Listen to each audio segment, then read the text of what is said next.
जय हिंद, वंदे मातरम, जय श्री राम। मैं विजय राजहंस मानव सेवा संस्थान का राष्ट्रीय अध्यक्ष श्रीनिवास पांडे आपका अपने YouTube चैनल पे हार्दिक स्वागत करता हूं। और ये वीडियो हमारा पर्यावरण पे है और पर्यावरण जो आज की नितांत आवश्यकता है उसी पर हमारा ये वीडियो है। और सभी से विनम्र निवेदन है कि हमारे चैनल को सब्सक्राइब करें, लाइक करें और ज़्यादा से ज़्यादा शेयर करें। पर्यावरण आज जो जिस तरह से पर्यावरण का पर्यावरण को लोग नष्ट करते जा रहे हैं वो एक चिंतनीय विषय है। पर्यावरण को नष्ट नहीं करना चाहिए, जो कि हमारे देश के लिए बहुत घातक सिद्ध हो सकता है। और आज जिस प्रकार से समय से पहले मानसून आ जाना, बाढ़ आ जाना और ज़्यादा सूखा पड़ना, अकाल पड़ना, ये पर्यावरण का जो हनन किया है मनुष्य ने, उसी का एक देन है। तो पर्यावरण की सुरक्षा करना हमारा नैतिक कर्तव्य बनता है। हमें पर्यावरण की सुरक्षा करना हमारा जिम्मेदारी ही नहीं, हमारी एक ज़रूरत बन गई है। क्योंकि अगर हम आज नहीं सुधरे तो हमारा आने वाला कल बहुत ही भयानक होगा, जिसकी हम कल्पना नहीं कर सकते। और ये कोरोना महामारी भी उसी का एक टेलर है। अभी तो और पिक्चर बाकी है।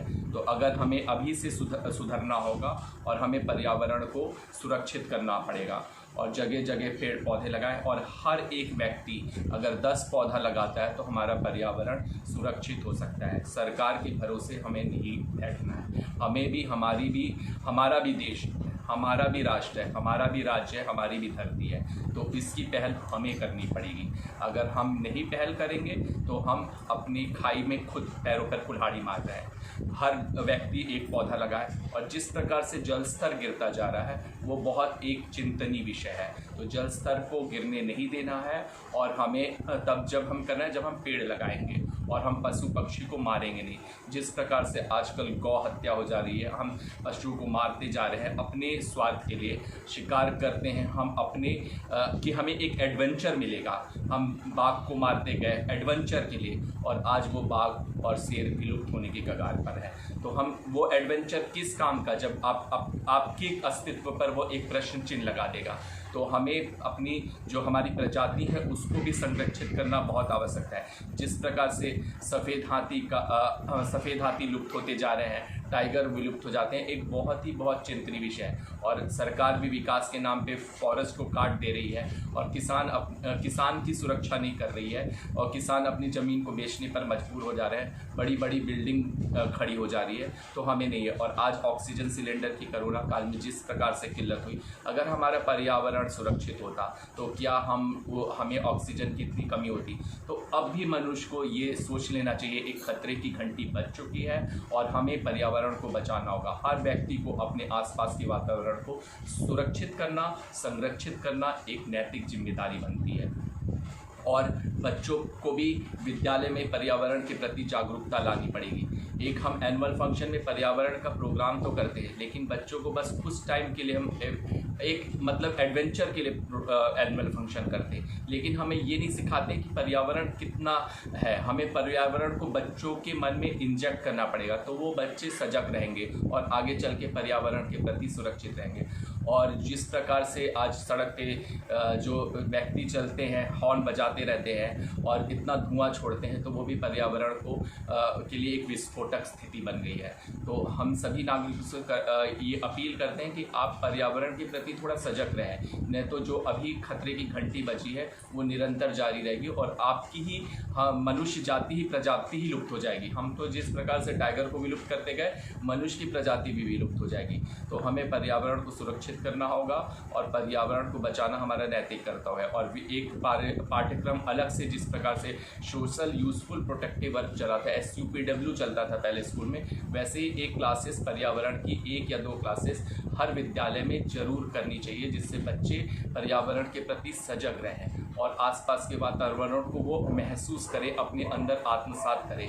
जब वो स्वच्छ वातावरण में पनपेंगे तो बच्चों का बौद्धिक विकास ज़्यादा होगा, क्योंकि आजकल वो सिर्फ एक बंद कमरे में सिमट के रह गए हैं। वो पर्यावरण से उनका साक्षात्कार नहीं हो पा रहा है। ये एक बहुत बड़ा चिंतनीय विषय है। वो मोबाइल खेलते हैं, वो टीवी देखते हैं और वो एक बंद कमरे में उनकी जो बहुमुखी विकास है वो एक सिमट के रह गया है। इसलिए बच्चों ने और माता पिता का भी नैतिक कर्तव्य है कि बच्चों को पर्यावरण से रूबरू कराएं, उन्हें सवेरे मॉर्निंग वॉक पे ले जाएं जरूर है, जिससे वो पर्यावरण को महसूस करें। मोबाइल गेम देख लेना और बच्चों को एक कमरे में सिमट के रख देना उनके लिए बहुत घातक है और बच्चे कई प्रकार की बीमारियों से ग्रसित होते जा रहे हैं। तो इस वजह से मेरा सभी से निवेदन है, अभिभावकों से, वो बच्चों को पर्यावरण के प्रति साक्षात्कार कराएं, पर्यावरण के प्रति सजग करें और विद्यालयों से भी अनुरोध है कि वो पाठ्यक्रम में पर्यावरण को शामिल करें। पर्यावरण से क्या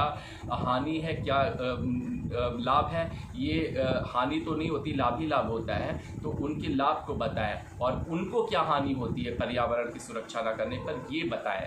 तो ये हमारा विनम्र निवेदन है सभी से कि पर्यावरण को हमें सुरक्षित करना है और सरकार जो विकास के नाम पे धनाधन काटी जा रही है पेड़ों को, उनको भी रोकना पड़ेगा। विकास जरूरी है लेकिन पर्यावरण के हनन करके, पर्यावरण को नष्ट करके विकास उतना जरूरी नहीं है। तो सरकार अपने प्रोग्राम को एक निर्धारित करके एक बनाए जिससे वो पर्यावरण की सुरक्षा कर सके, क्योंकि फाइलें पास हो जाती है और फिर उसी समय पेड़ तो लगता है और उसी एक महीने बाद कट जाता है, तो वेस्टेज ऑफ मनी होती है।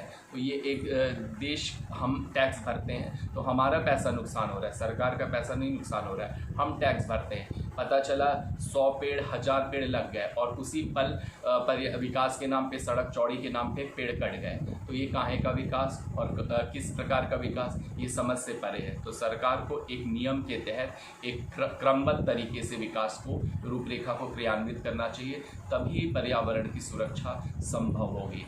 और हमारा जो संस्था की पहल है, हमने पर्यावरण पे अनेक कार्यक्रम किए हैं, हमने जल संरक्षण पे कार्यक्रम किए, हम पर्यावरण पे किए हैं, वृक्षारोपण पे भी काम किया और हम समय समय पे उस वृक्षारोपण को नहीं कि वृक्षारोपण कार्यक्रम कर दिया और हम उसकी नहीं गए, उसकी हम देखभाल भी की है और आज वो पेड़ पनप के बहुत ही ज़्यादा बढ़ गया है। जय हिंद, वंदे मातरम, जय हिंद। इसी तरह मैं अपना वीडियो खत्म करता हूँ।